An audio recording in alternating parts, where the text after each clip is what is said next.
the harvest.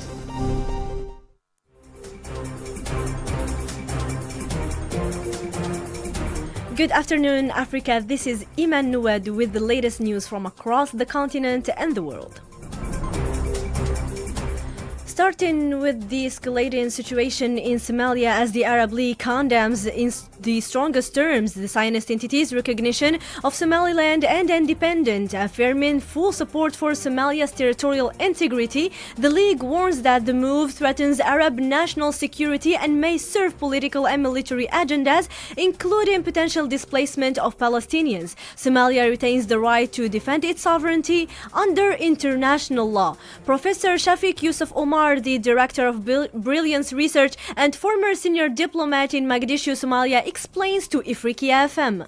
The move of Israel to recognize Somaliland is unlawfully based on UN Charter 2.4 and also African Constitute 4B.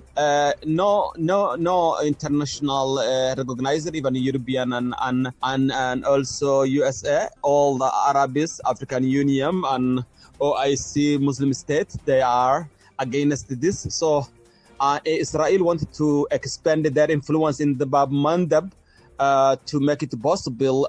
So they are playing. The only strategic right now is to stand with the Somali. The international community echoes the condemnation. The European Union calls for respect of Somalia's sovereignty, whereas the African Union warns of regional instability, and Somali President Hassan Sheikh Mahmoud describes the recognition as a provocation.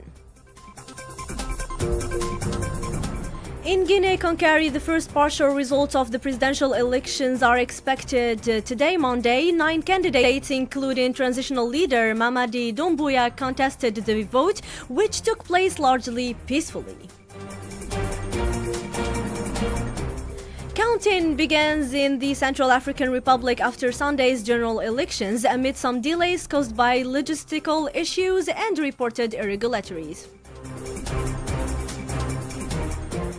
Turning to Côte d'Ivoire, preliminary results from the parliamentary elections show a commanding lead for the ruling RHDP party, which dominates its northern stronghold with near-perfect results, while the main opposition, the Democratic Party of Côte d'Ivoire, retains influence in select urban areas. Independent candidates also make notable gains, signaling a modest challenge to the party-dominated the political landscape. Widad Alawa with details.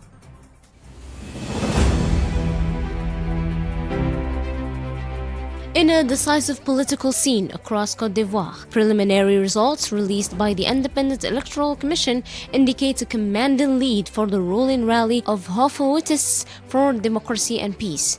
The party continues to dominate its northern strongholds, posting near-perfect results, 99.96% in Sinimashiali and 99.92% in Krohogo, and a full sweep of 100% in Bondiali and Odeni, securing a comfortable majority in the National Assembly and extending its legislative control from the previous term.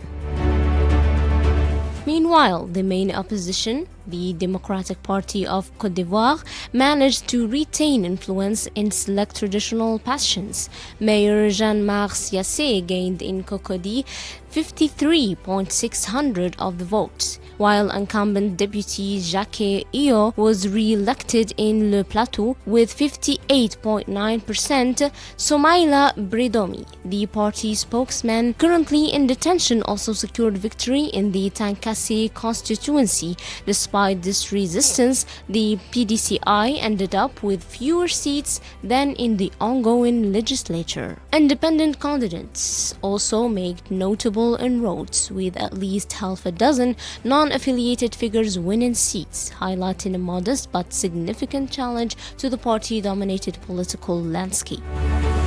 Although the elections may see increasing challenges from opposition parties and independents, especially in urban and contested constituencies, the Ivorian people are hoping for a more stabilized parliamentary landscape.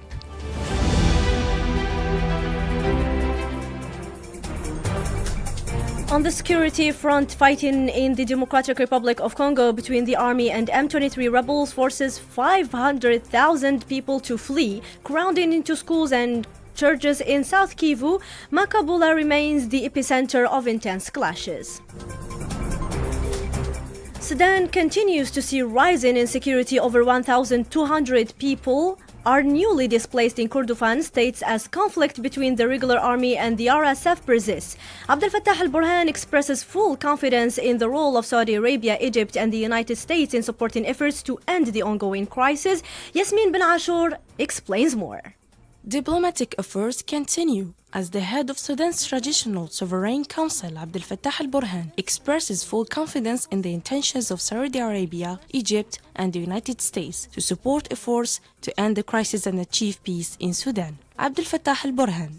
I fully support the intentions of the Kingdom of Saudi Arabia with those of Egypt and even the intentions recently expressed by the US government regarding the Sudanese issue. The Sudanese issue must be viewed from the perspective of the Sudanese themselves, and they should know their capabilities of handling it. And we will not comfort or oppose these opposite countries with hostility, and our right to defend our state and protect our borders remains intact.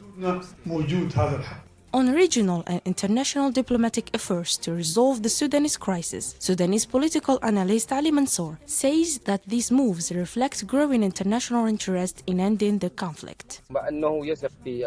Although he trusts the Egyptian initiatives and efforts as well as the Saudi efforts, their stance stems from the similar positions of these two countries in dealing with the crisis, especially the latest statement issued by Egypt and the significant efforts made by the kingdom, which were highlighted during Prince Mohammed bin Salman's visit to Washington, where he addressed the Sudanese crisis strongly. Here we should also not forget the efforts of the Algerian government, which has consistently supported the issue through African institutions as well as international organizations. These are commendable positions, but at the same time his recipient is not trusting the UAE's actions.